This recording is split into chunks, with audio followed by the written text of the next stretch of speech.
Well, Sasol says its proposed new triple BE scheme is what it and South Africa needs to advance the transformation of the economy. But its new Khanyisa scheme is not the first of its type at Sasol.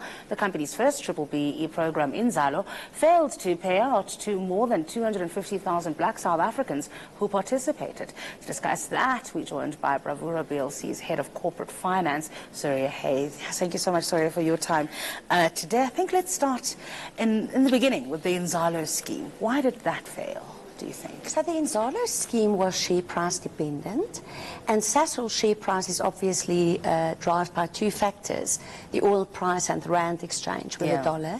So when that scheme terminated or had the last effective date, the share price was underwater, so nobody could get anything, and Sasol still owed roughly 13 billion to the banks. There were two components to the deal. There was the funded portion of the Inzalo scheme, and those some people actually paid at a discount for some of their shares. Did anybody actually make money out of it? So out of the scheme, through the period, there were some trickle dividends.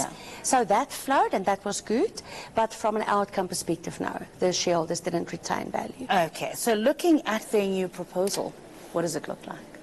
So the new proposal is a completely different scheme. It is on a South African level only. And what it also does is it's not externally funded. It is now only internally funded by Sasol. So from that perspective, I think it removes two problems that they had.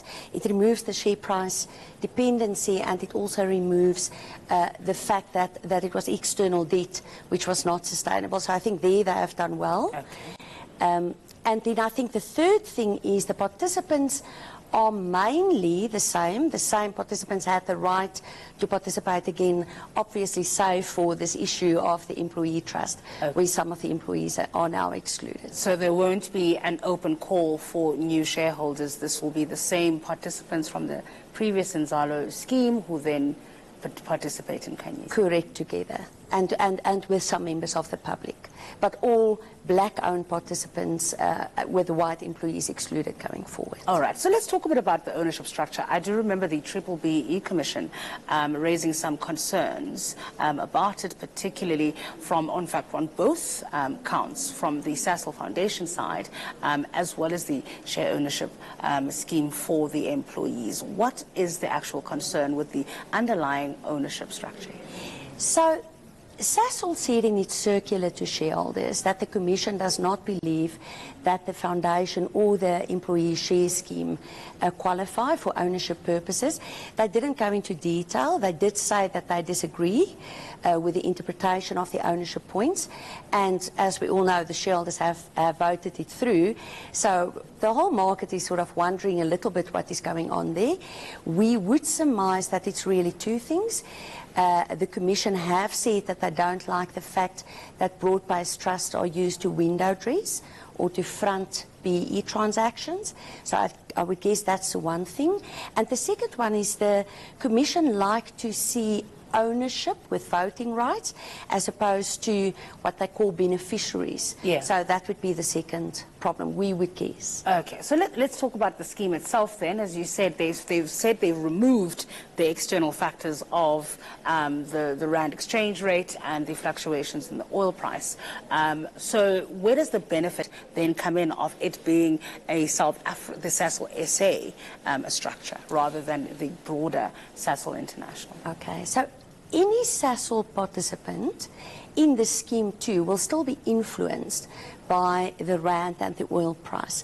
I think the point that it's not share price dependent on a specific point in time is really what saves this scheme.